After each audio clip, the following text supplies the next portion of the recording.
अवसर तुमने हमको दिया कि हम तेरे भजनालय में आके तुझे धन्यवाद देने वाले होंगे। पिता परमेश्वर, जितने समय हम तेरे भजनालय में बैठते हैं प्रभु यीशु मसीह, हर एक संसारिक बातें, हर एक संसार की चिंताएं, फिक्र, हर एक प्रकार के प्रभु जी शैतान की अनेक शक्तियां, उसके बंधन, उसकी युक्तियां, पिता परमेश्वर अपने पवित्र सामर्थ्य से दूर उठाकर रखना प्यारे प्रभु। और हम सबों को ऐसा मन ऐसा हृदय देना प्रभु जी कि जो कुछ आप तेरे वचन से हम सीखें, ये वचन हमारे हृदयों में स्थान पाए और हमारे जीवन में प्रभु जी फल हो।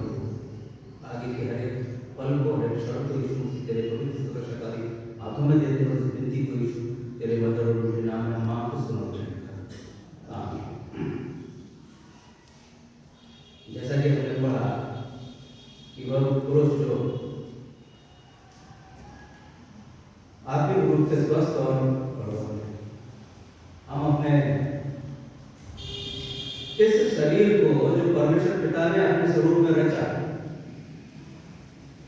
और अपना श्वास जो इस माटी के टुकड़े में उसने डाला, उसका एक उद्देश्य था, उसका एक मकसद मनुष्य के लिए, और मनुष्य ने भी उस उद्देश्य को पूरा करने की कोशिश की, प्रयास किया और आज तक प्रयास कर रहा है।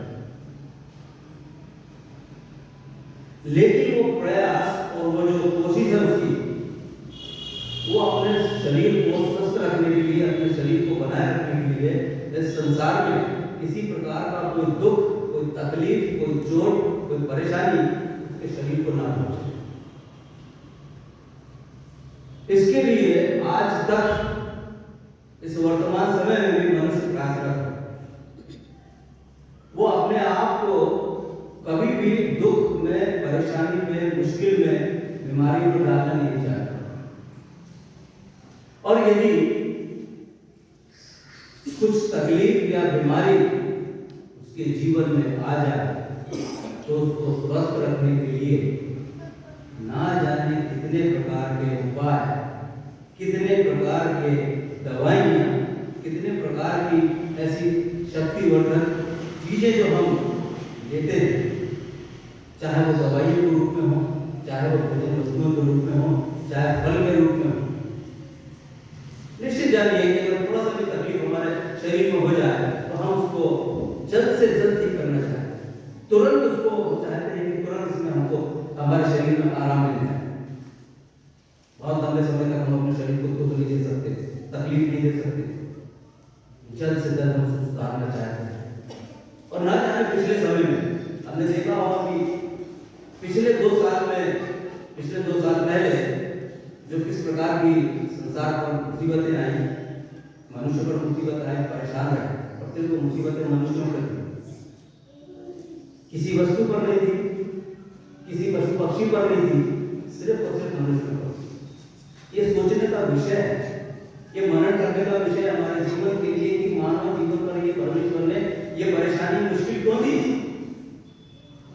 और जब उस विपत्ति में पड़े, जो लोग विपत्ति से गुजरे हैं, बीमारी से गुजरे हैं, वो जानते हैं कि उन्होंने अपने शरीर को जल्द से जल्द ठीक करने के लिए ना जाने कितने जतन, कितने उपाय, कितने प्रकार का ना जाने क्या क्या किया होगा।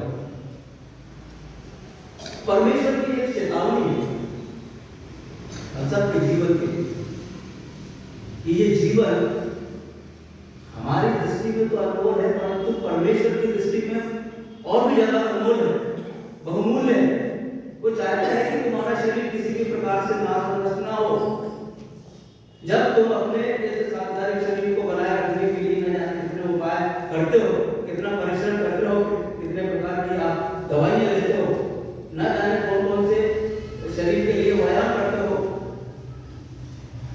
सब कुछ हम अपने इस शरीर को बनाए रखने के लिए करते हैं कि वो मजबूत रहे, बलवंत हो, शक्तिशाली हो और हर रोग से परे हो।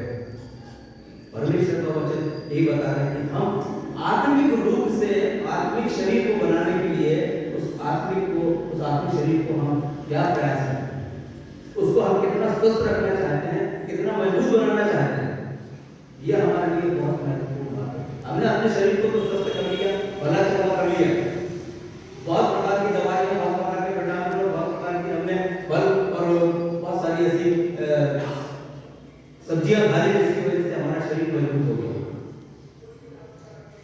लेकिन आत्मिक शरीर को, आत्मिक उस आत्मा को बचाने के लिए, उसको स्वस्थ रखने के लिए हम क्या करें? क्या है उसके लिए, क्या प्रयास, क्या कोशिश है हमारी? इसलिए परमेश्वर का ये वचन कहता है कि वो शरीर जो था तो कैसा था? स्वस्थ और बलवान। आइए हम इस बात के लिए कुछ बातों को देखें। ये हमारे जीवन के लिए, जिस तरह के हमारे शरीर को बनाए रखने के लिए कुछ भोजन वस्तुएं, कुछ फल, कुछ दवाइयाँ आवश्यक है, कुछ व्यायाम, कुछ कसरतें हमारे जीवन के लिए आवश्यक है शरीर को अच्छा रखने के लिए, स्वस्थ रखने के लिए। उसी तरह आत्मिक रूप से भी हम अपने आप को इस तरीके से मजबूत और मजबूत बना सकते हैं। उस रोग की प्रतिरोधक क्षमता को बढ़ाने के लिए हम आत्मिक रूप से क्या कर सकते हैं? इस शरीर को रोग से बचाने के लिए हमने बहुत प्रयास किए। देखिए, सबसे पहली बात है कि इस बात की सावधानी रखें। निर्गमन 23:22 में लिखा हुआ है, निर्गमन की पुस्तक उसका 23वां अध्याय और उसकी 22 आयत क्या कहती है? यदि तू सचमुच उसकी माने और जो कुछ मैं कहूँ वह करे, तो मैं तेरे शत्रुओं का शत्रु और द्रोहियों का द्रोही करूँगा। परमेश्वर का वचन उससे और रात से कलीसिया के बात को कह रहा है कि यदि तू माने और उसको करे, सावधानी के साथ। सावधानी रखना बहुत आवश्यक है। जब हम अपने घर से निकलते हैं, हम बहुत सी बातों को सावधानी रखते हैं। जब हम गाड़ी से चलते हैं, बहुत सारी चीजों को हम देख लेते हैं, पहले से जान लेते हैं कि हमको क्या करना है, क्या नहीं करना है। परमेश्वर का वचन इस बात को कहता है कि यदि तू सचमुच में उस बात को माने जो मैं कहता हूं, तो उससे क्या होगा कि मैं तेरे शत्रुओं का शत्रु और द्रोहियों का द्रोही करूंगा। सर्वप्रथम में बहुत सावधानी हमें इस बात की रखना है, क्योंकि परमेश्वर का वचन इस बात को कहता है, बताता है कि जब शामुएल ने जब परमेश्वर की आवाज को सुना तो वो पहचान नहीं पाया, लेकिन एली ने जब उससे कहा कि अब उसे कोई ऐसी आवाज आए तो उसको सावधानी पूर्वक सुनना, सावधानी से उसको सुनना कि तुझसे क्या कहा जा रहा है। और उसने उस बात को सावधानी से सुना, और परमेश्वर की उस बात को एली के लिए जो बहुत भयानक थी उसके परिवार के लिए, लेकिन सावधानी पूर्वक उसने सुनकर उस बात को उस याजक को एली को बताया। परमेश्वर का वचन इस बात को कहता है कि जब तू उसके परमेश्वर के भवन में जाए तो सावधानी से चलना। सबोपदेशक की पुस्तक 5वां उसकी पहली आयत में इस बात को लिखा हुआ है कि जब तू परमेश्वर के भवन में जाए तो कैसा करना? सावधानी से चलना, सावधानी से रहना। वहां जो वचन बोला जाता है, वहां जो गीत गाए जाते हैं, वहां पर जो प्रार्थना की जाती है, उसको सावधानी पूर्वक सुनना और उसको मानना। परमेश्वर हमें ये सिखाता है, परमेश्वर का वचन हमें ये बताता है कि उसको ध्यान पूर्वक सुनना।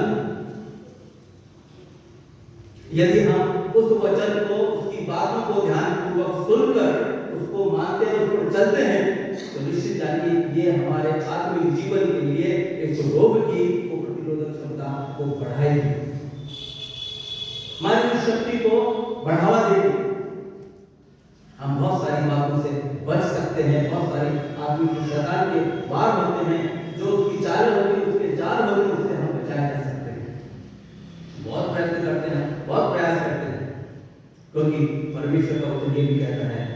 इसलिए ध्यान से देखो कि कैसी चाल चलते हो। निर्बुद्धियों की नाई पर नहीं पर बुद्धिमानों की नाई चलो। परमेश्वर का वचन हमें भी बताता है कि ये बात को देखो, तो ध्यान से देखो, ध्यान से सुनो, और उस सुनने के बाद में सुनकर इस कान से निकालना नहीं है। ये दो कान परमेश्वर ने इसलिए नहीं दिए हैं, परमेश्वर ने ये दो कान इसलिए दिए हैं कि दोनों कानों से सुनो और उस सुन को उसके अपने उस वचन को अपने हृदय के अंदर रखो, उसको हृदय में स्थान दो, ताकि जब कभी कोई ऐसा शत्रु, जब कोई ऐसा वायरस तुम्हारे आत्मिक जीवन पर प्रहार करे तो वो उससे लड़ सके। हम बाइबल में पढ़ते हैं कि लूत के समय में देखते हैं कि उनके घर की महिलाओं ने ध्यानपूर्वक परमेश्वर के लोगों की बात को नहीं सुना, उन्होंने नहीं ध्यान दिया। वो संसार की संसारिता में पड़े रहे, अपने वैभव अपने धन संपत्ति को देखते रहे। उन्होंने इस बात को लगा दिया कि ऐसे बातें तो होती रहती है, समझाने वाले समझाते रहते हैं, कहने वाले तो कहते रहते हैं। यही आज के मनुष्यों की और विश्वासियों की दशा है कि कहने वाले तो कहते रहते हैं और बोलने वाले तो बोलते रहते हैं। हम कभी उसको ध्यानपूर्वक उस पर कभी विचार और मनन नहीं करते, और परमेश्वर देख रहे हैं कि उन्होंने ध्यानपूर्वक नहीं सुना और वो लूत की पत्नी थी तो नाश हो गई।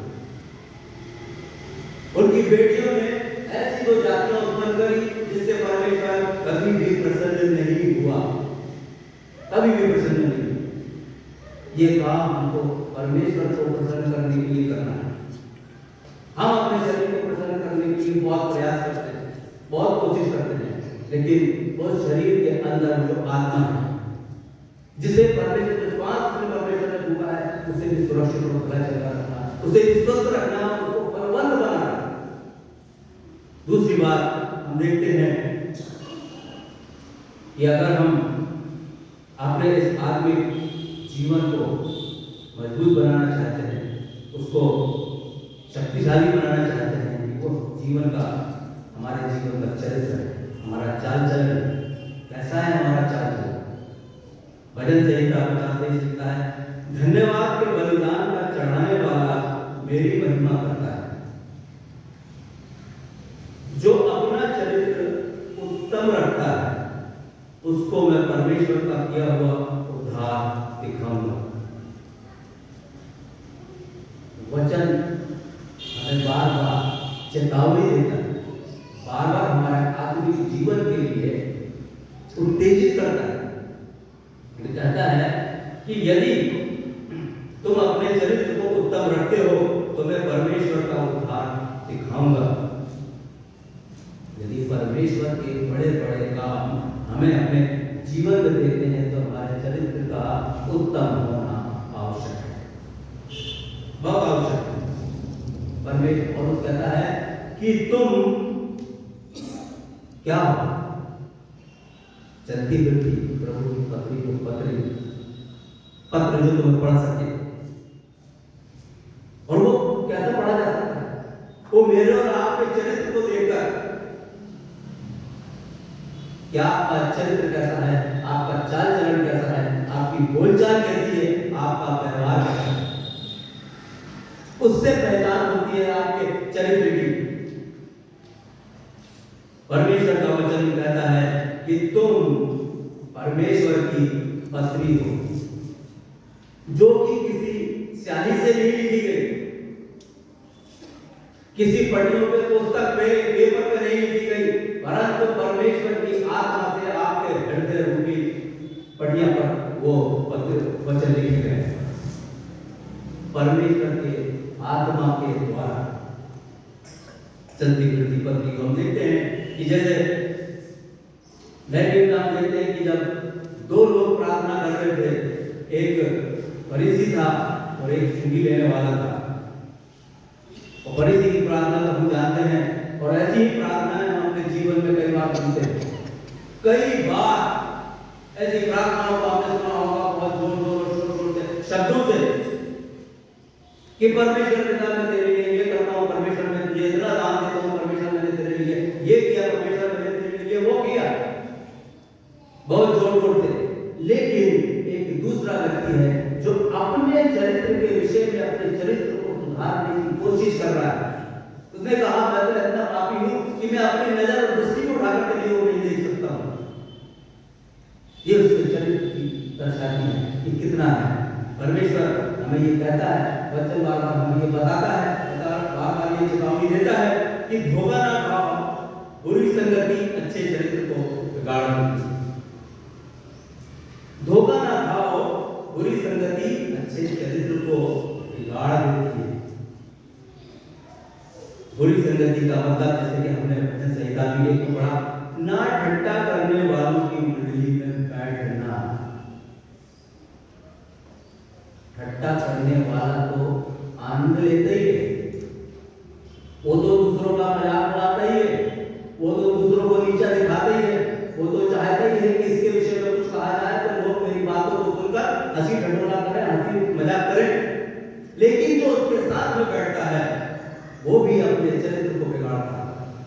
परमेश्वर का ये जीवित और सच्चा वचन है जो इस बात को बताता है, मुझको और आपको बार बार चेतावनी देता है कि ठट्ठा करने वालों की मंडली में नहीं बैठना। सोचे ना, बहुत मजा आता है दूसरों की बातों को सुनने में।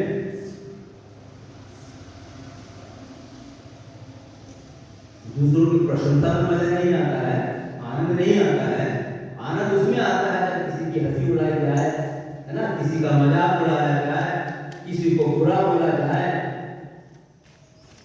तो परमेश्वर का वचन कहता है कि यदि तुम्हारे जीवन के अंदर इस बात को तुम संभाल लो तो तुम्हारा आत्मिक जीवन है, जो तुम्हारे आत्मिक रोग की जो प्रतिरोधक क्षमता है वो मजबूत हो जाएगी, बढ़ जाएगी। फिर बात आती है अवसर की। परमेश्वर का वचन कहता है, तीसरी बात हमारे जीवन के अंदर है इफिसियों 5:16, बहुत अच्छे से वही सबको आता है कि अवसर को बहुमूल्य समझो क्योंकि दिन बुरे हैं। दिन कैसे हैं? बुरे हैं। आज के दिन में आज ही का दिन, आज ही का काम करना है आवश्यक। परमेश्वर का वचन कहता है कि आज का दिन यहोवा ने बनाया है और आज के दिन ही हमें वो सारे काम कर लेना है, वो सारे कामों को निपटा लेना। क्योंकि हम जानते हैं इस बात के दिन बहुत बुरे हैं। वो परिस्थितियां नहीं है हमारे जीवन के लिए, मसीह विश्वासियों के लिए, मसीह के पीछे चलने वाले लोगों के लिए बहुत कठिन समय है। लेकिन इतना भी कठिन नहीं है कि हम अपने इस पत्री को ठीक कर सकें। जरूरी नहीं है कि हम अपने मुख से बोले, लेकिन परमेश्वर का वचन बता है कि तुम चलती फिरती पत्री हो। दिन इतने भी बुरे नहीं है। तुम अपने जीवन से, अपने चाल चलन से, अपने चरित्र से इस बात को प्रकट कर सकते हो कि तुम्हारा जीवन, तुम्हारा चरित्र औरों से अलग दिखाई दे, वो तुमको पढ़ सके।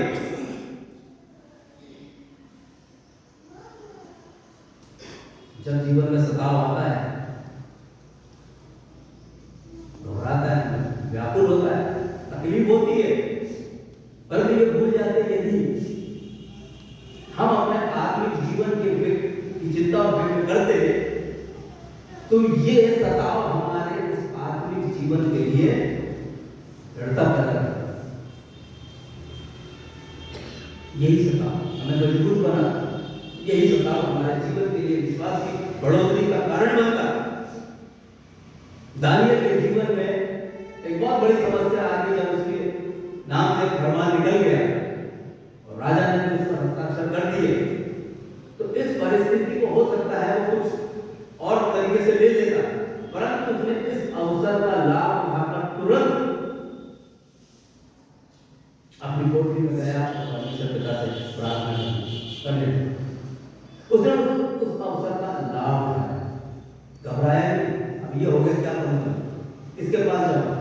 आज का मनुष्य अगर कोई परेशानी, कोई मुश्किल आ जाए, कोई ऐसा फरमान निकल जाए, इधर उधर भागेगा, परमेश्वर के पास वो नहीं जाएगा। क्यों? उस अवसर को वो कहीं और कमाना चाहता है, उस अवसर का लाभ कहीं और लेना चाहता है। लेकिन परमेश्वर का ये वचन कहता है ये अवसर दोबारा नहीं मिलेगा, दोबारा कभी भी आपके जीवन में यह अवसर नहीं आएगा। ऐसे ही एक व्यक्ति है बाइबल के अंदर जिसको वो अवसर दोबारा नहीं मिला, दोबारा नहीं मिला। एक सांसारिक चिंता के लिए, एक सांसारिक बात के लिए, एक सांसारिक वस्तु के लिए उसने अपने उस अधिकार को बेच दिया। एसाव के विषय में लिखा हुआ है इब्रानियों 12:16 और 17 यदि हम पढ़ते हैं वहां पर लिखा हुआ है, ऐसा ना हो कि कोई जन व्यभिचारी या एसाव के नाई अधर्मी। ये वचन बोल रहा है, ये पवित्र बाइबल का वचन है जो कहता है कि ऐसा ना हो कि कोई जन व्यभिचारी या एसाव की नाई अधर्मी हो, जिसने एक बार के भोजन के बदले अपने घरोठा होने का पद बेच डाला। तुम जानते हो कि बाद को जब उसने आशीष पानी चाहिए तो अयोग्य गिना गया और आंसू बहा बहा कर खोजने पर भी मन फिराव का अवसर उसे न मिला। परमेश्वर का ये वचन कहता है, इस अवसर का लाभ उठा लो, इस अवसर को ऐसे ही मत जाने दो, इस संसार की संसारिकता में मत बहो, क्योंकि जो परमेश्वर की बातें हैं, परमेश्वर का जो वचन है, वो दोबारा हमें नहीं मिलेगा। अभी भी हमारे पास में अवसर है, हम देखते हैं कि ऐसे अवसरों का लाभ हम उठा नहीं पाते हैं, परंतु उन अवसरों को हम खो देते हैं, जानते बूझते हुए हम अवसरों को खो देते हैं। सोच के देखें, क्या ऐसा अवसर हमने खोया है? बहुत अवसर खोए, बहुत। यदि गिनोगे तो उंगलियां ना पड़ जाएंगी, परंतु अवसर के खोने का जो काम है वो खत्म नहीं होगा। बहुत अवसर खोए हैं हमने। हम पवित्र बाइबल में शामिल व्यक्ति का, जिसको हम कहते हैं ना सच्चे पड़ोसी की बात, सच्चे पड़ोसी की कहानी की बात करते हैं। वो सड़क पर अधूरा पड़ा हुआ व्यक्ति, धर्म के ठेकेदार, धर्म पे जानने वाले, वचन को जानने वाले आसपास से चले गए। वो लेवी जो भजनालय की सेवा करते थे, उसकी देखरेख करते थे, वो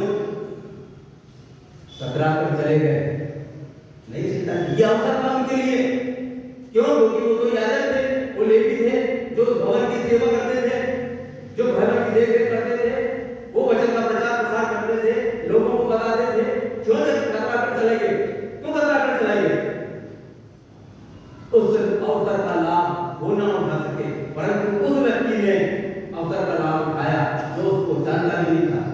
हो सकता है शायद उसको ये कोई ऐसा पद उसके पास में ना हो, या हो सकता है उसके पास में वो कोई वचन के विषय में जानता ना हो, परंतु उस व्यक्ति ने उस अवसर का लाभ उठाया। हम सबके जीवन में भी आज यही अवसर आते हैं, हो देते हैं, जाने तो क्या करना हमको। किसी ने हमसे कहा, किसी ने हमसे बोला, तो हम उसकी मदद करें, सहायता करें। हम जानते बूझते हुए जान रहे हैं कि वो परेशानी में है, मुश्किल में है, बीमारी में है, लाचारी में है, विपत्ति में, फिर भी हम इस अवसर का लाभ उठाना नहीं मांगते। हम इस आत्मिक जीवन को मजबूत करना नहीं चाहते, बिल्कुल नहीं चाहते, क्योंकि हमें लाभ उसी से चाहिए जिससे हमारा लाभ हो सकता है। उस बीमार व्यक्ति से हमारा क्या लाभ हो सकता है? बीमार के घर जाना पड़ेगा तो और अपने गृह ले जाकर उसको बंद देने पड़ेंगे, उसके सुस्ता के लिए हमें कुछ दवाइयां देनी पड़ेगी। परमेश्वर अगर आपके आत्मिक जीवन को मजबूत बनाना है तो हमें इन बातों का ध्यान रखना पड़ेगा। इस प्रकार की दवाइयां हमें चाहिए। ये परमेश्वर की दवाइयां हैं, परमेश्वर का ये वचन है, परमेश्वर के वो फल हैं, परमेश्वर की वो शक्तिवर्धक सब्जियां हैं जो हमें आवश्यक है आत्मिक जीवन को मजबूत बनाने के लिए। चौथी बात आती है, अगर हम देखें कि हमारे जीवन के अंदर बहुत सारी चुनौतियां, और ये चुनौतियां हमारे जीवन को शक्ति प्रदान करती है। जैसे हमने बताया कि परमेश्वर का ये वचन हमें बल देता है, शक्ति देता है, सामर्थ्य देता है। यदि हम अपने जीवन को उस अवसर का लाभ उठाते हैं, यदि हम अपने चरित्र को उत्तम रखते हैं, तो ऐसी चुनौती का सामना करने में हमें किसी प्रकार की कोई तकलीफ नहीं होगी, डरेंगे नहीं हम चुनौती से सामना करने से। परमेश्वर का वचन हमें बताता है, धन्य है वह मनुष्य, याकूब 1:12 में, धन्य है वह मनुष्य जो परीक्षा में स्थिर रहता है, क्योंकि वह खरा निकलकर जीवन का मूल पाएगा, जिसकी प्रतिज्ञा प्रभु ने अपने प्रेम करने वालों को दी है। परमेश्वर का वचन क्या कहता है कि वो जीवन का मुकुट पाएगा जो परीक्षा में स्थिर रहता है और परीक्षा से हरा निकलता है। उस परीक्षा से हरा निकलता है। हर एक जीवन में परीक्षा है, हर एक के जीवन में, चाहे वो बच्चा हो, चाहे वो बुजुर्ग हो, चाहे जवान हो, चाहे स्त्री हो, चाहे पुरुष हो, हर एक के जीवन में परीक्षाओं का दौर चल रहा है। आज भी हम परीक्षाओं से गुजर रहे हैं। और ये परीक्षाओं के दौर में हम चिंतित और इतने ज्यादा फिक्रमंद हो जाते हैं कि हम परमेश्वर की चिंता और फिक्र करना तो दूर, हम उन बातों की चिंता करते हैं जिनसे हमें कुछ लाभ नहीं होने, किसी प्रकार का कोई भी फायदा नहीं होना। परमेश्वर का वचन में बताता है कि तू यदि उस परीक्षाओं में स्थिर रहता है तो खरा निकलता है तो जीवन का तुम पाएगा। यूसुफ के जीवन में बहुत सारी परीक्षाएं हैं, सब जानते हैं उस तरीके से उसके उस कहानी को किस तरीके से उसके खुद के सगे भाइयों की परीक्षा से उसे गुजरना पड़ा। होती पर के हाँ जेल में न जाने कितनी प्रकार की परीक्षाओं से गुजरना पड़ा। यदि हम परीक्षाओं की कल्पना करें, यदि किसी के कारण हमारे जीवन पर कोई ऐसा समय आ जाए, उस परीक्षा की घड़ी आ जाए, हम क्या करेंगे? क्या करेंगे? कौन से मास्टर के पास जाएंगे? कौन से डॉक्टर के पास जाएंगे कि इस परीक्षा का समाधान कितनी जल्दी निकल सकता है? पहली बात तो परीक्षा को टालने की कोशिश करते हैं, परीक्षा अंदर टल जाए। प्रार्थना हमारी यही होती है ना, परमेश्वर कोई मुसीबत ना आए, कोई परेशानी ना आए, कोई बीमारी ना आए, कोई शत्रु का सामना ना करना पड़े। अरे हम कैसे मसीह विश्वासी हैं जो परमेश्वर के जिसने हमारे लिए वो परमेश्वर प्रभु यीशु मसीह ने अपने जीवन को कुर्बान कर दिया, लहू की एक एक बूंद उसने हमारे लिए खर्च कर दी। हम परीक्षाओं से घबराते, परमेश्वर ये परीक्षा हमारे जीवन में नहीं आनी चाहिए, भगा दे, इसको दूर कर दे, नष्ट कर दे, खत्म कर दे। क्यों?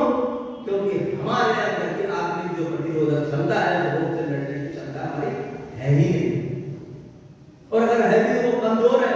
हम जानते हैं कि हम इस वायरस का सामना नहीं कर पाएंगे, हम इस लड़ाई को हम नहीं लड़ पाएंगे, इसलिए हम उसको पहले से ही दूर भगाने की कोशिश करते हैं। और यदि यह हमारा पावर अच्छा होता, ये शक्ति हमारे पास में अच्छी होती, तो हम लड़ते आने दो, कौन सा वायरस है, कौन सी मुसीबत है, कौन सी परेशानी, कौन सी परीक्षा है, हम सब परेशानों से निपट लेंगे, क्योंकि प्रभु यीशु मसीह हमारे साथ में, हमारा परमेश्वर पिता का वचन हमारे साथ में। हमें भी अपने आत्मिक जीवन की मजबूती के लिए इन बातों का सेवन करना बहुत आवश्यक है। जिस प्रकार के हमें शरीर के लिए भोजन पानी की आवश्यकता होती है, इस प्रकार आत्मिक जीवन के लिए इस भोजन की भी बहुत आवश्यकता है, इस दवाई की, इस टॉनिक की भी बहुत आवश्यकता है, जो हमें अंदर से ताकत और मजबूत बनाती है। एक बार और देखेंगे, आदेश की बात होती है, परमेश्वर का आदेश है, प्रभु यीशु मसीह का आदेश।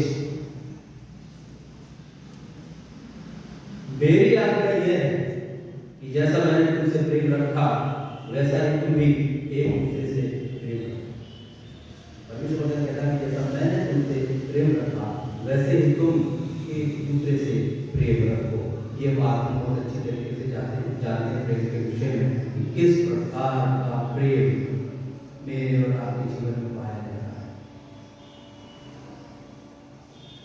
व्यवहारिक रूप से, सांसारिक रूप से, आत्मिक रूप से, इसकी पहचान हम खुद कर सकते हैं। और इस प्रेम का जो पाठ है, तो प्रेम की जो परीक्षा हमारे जीवन के अंदर है, उसके नंबर भी हम खुद ले सकते हैं जीवन के लिए। परमेश्वर पिता ने बिना शर्त के, बिना कोई बात के हमसे प्रेम किया। लेकिन मानव जीवन में देखा जाता है कि किस प्रकार से, और उसने एक आदेश भी दिया, उसका एक महान आदेश था कि तुम जाओ जाति जाति में लोगों में मेरा प्रचार करो, प्रसार करो, चेला बनाओ। अरे हम कहाँ जा रहे हैं? कौन सा काम कर रहे हैं? कौन सा चेला बना रहे हैं? कौन से परमेश्वर के वचन का प्रचार कर रहे हैं? जब तक प्रेम नहीं होगा तो हम उस प्रचार को भी नहीं कर सकते, उस सुसमाचार को भी हम नहीं सुना सकते। प्रेम हमारा मतलब ही, हम अपने उस प्रेम को किसी मतलब के लिए प्रदर्शित करते हैं। ये और मेरा हृदय और आपका हृदय अच्छी तरीके से जानता है कि हमारे प्रेम में कहाँ पर सच्चाई है, कहाँ पर दिखाई है, कहाँ पर नम्रता है, कहाँ पर खोट है, कहाँ पर एक बात के लिए हम इस बात को अपने आप से जांच सकते हैं, और उसको जांचने का तरीका ये परमेश्वर का वचन है कि इसको हम जांचें। हम अपने घरों में प्रेम से नहीं रह पाते, परिवारों में ठीक से नहीं रह पाते। क्या है परिवार में प्रेम? सोचिए, विचारिए, क्या वाकई में हम सचमुच में इस प्रेम में बंधे हुए हैं? जैसा परमेश्वर ने हमसे प्रेम किया वैसे ही प्रेम हम करते हैं एक दूसरे से। सोच के देखिए, उसका परिणाम हमें तो मिल जाएगा। बहुत अच्छी तरीके से हम जानते हैं, क्योंकि परमेश्वर ने ये वचन हमको बार बार कहता है कि हम उस प्रेम को पाने के लिए जो हमारे मतलब का होता है, जो हमारे लाभ का होता है, उसके लिए हम सब कुछ करने को तैयार हैं, सब कुछ करने को तैयार हैं। चाहे हमें किसी के सामने झुकना क्यों ना पड़े, चाहे हमें किसी के सामने नतमस्तक क्यों ना होना पड़े, चाहे हमें किसी के शब्दों का इस्तेमाल करना नहीं चाहता हूं, उसकी जरूरत क्यों ना पड़े, परंतु हम उसको करने की जरूरत क्यों? क्योंकि उससे हमारा लाभ, हम उससे अपने जीवन को उन्नति की ओर ले जा सकते हैं। परमेश्वर का वचन हमें कहता है कि आपके जीवन में यदि ये बातें ना हो तो हम आपको दूसरे लड़ नहीं पाएंगे, नहीं लड़ पाएंगे।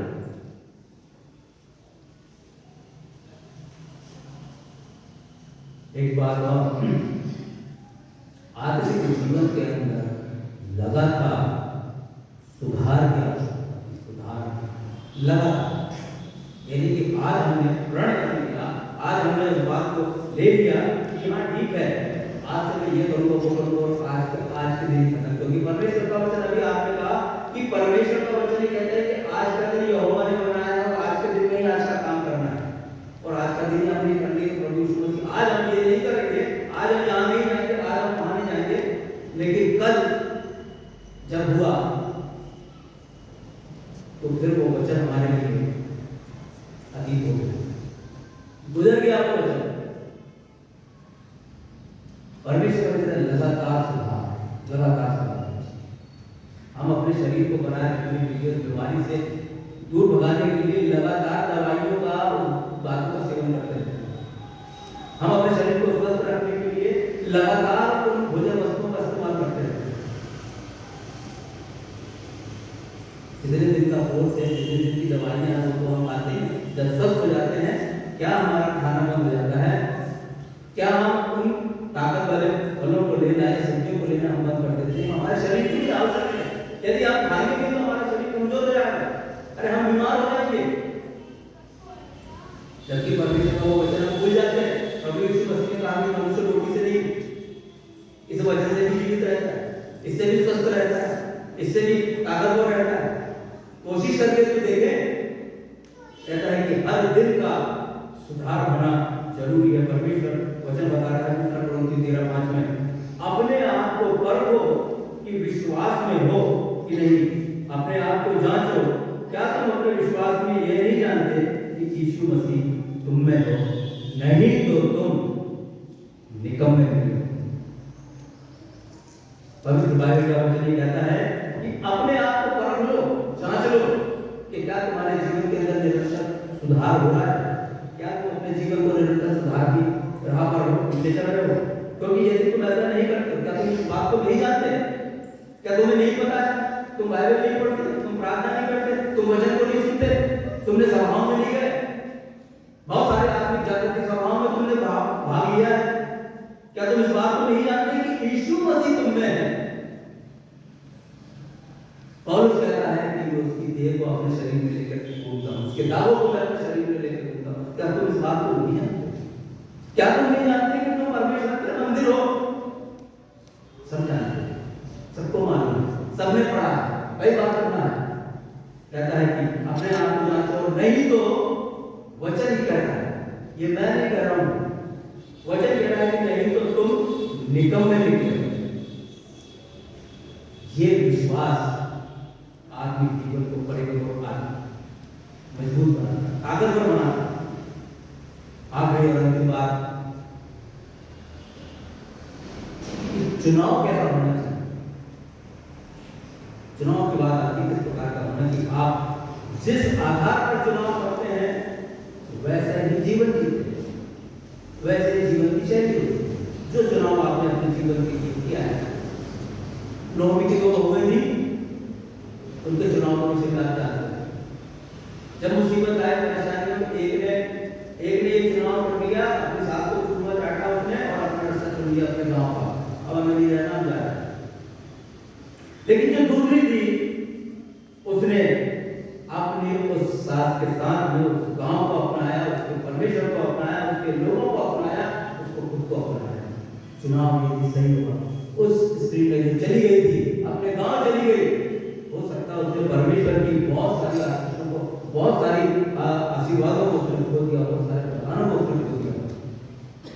हम जैसा चुनाव करते हैं वैसे ही अपने जीवन को जीते हैं। परमेश्वर का वचन कहता है यदि आपका चुनाव सही है तो आपका आत्मिक जीवन और आत्मिक बल और आत्मिक शक्ति आपकी बढ़ती बढ़ती चली जाएगी। आगे वचन हम पढ़ते हैं यिर्मयाह की पुस्तक 2 अध्याय उसकी 13 आयत में लिखा हुआ है। 2 अध्याय 13 वचन, यिर्मयाह की पुस्तक 2 अध्याय और 13 वचन कहता है, क्योंकि मेरी प्रजा ने 2 बुराइयां की। परमेश्वर का वचन कहता है कि मेरी प्रजा ने 2 बुराइयां की हैं। उन्होंने मुझ बहते जल के सोते को त्याग दिया है और उन्होंने और बना लिए, वरन ऐसे हो जो टूट गए हैं और जिनमें जल नहीं है, जल नहीं है। परमेश्वर कहा कि जो पढ़ा कि जो वृक्ष नालियों के किनारे लगाया गया है वो अपनी ऋतु में फलता फूलता है। परमेश्वर का वचन हमको कहता है कि मेरी प्रजा ने 2 बुराइयां की। एक तो उन्होंने उस बहते जलते के सोते को त्याग दिया और दूसरा उसने अपने लिए वो और बना लिए जो टूटे हैं, जिनमें पानी का भी नहीं सकता। 500,000 लीटर कितने दिन पानी देगी, कितने दिन आप प्यास बुझाएंगे। लेकिन परमेश्वर का वचन कहता है कि उन्होंने क्या किया कि मुझ बहते हुए जलते हुए स्रोत को त्याग दिया, छोड़ दिया, उससे पानी लेना नहीं चाहते ना। वो है जो भरा हुआ पानी जिसमें कीड़े भी पनपते, वो बोतल टूट गई है, वो पानी में बह गया, तो नहीं है उसमें पानी। तो जैसा चुनाव होगा वैसे ही आशीष और मनुष्य प्राप्त होगा। जैसा चुनाव करेंगे वैसे ही होगा। इन वचनों के द्वारा हम अपने जीवन को मजबूत बनाएं और अपने आत्मिक जीवन की रोग की प्रतिरोधक क्षमता को, शक्ति को बढ़ाएं। जैसे शरीर में हमने अपने उस पावर को, शक्ति को बहुत बढ़ाया, बहुत सारे लोग अभी तक चाहे हम उन शक्तिवर्धक वस्तुओं का इस्तेमाल कर रहे हैं, लेकिन आत्मिक रूप से भी हमें आवश्यक है कि उन वस्तुओं का, इन वचनों का, इन दवाइयों का, इन टानिकों का बहुत आवश्यक है हमारे जीवन के लिए, ताकि हमारा आत्मिक जीवन मजबूत रहे और हर एक शैतान की शक्तियों से, उसके वायरस से हम निरंतर बच सकें। परमेश्वर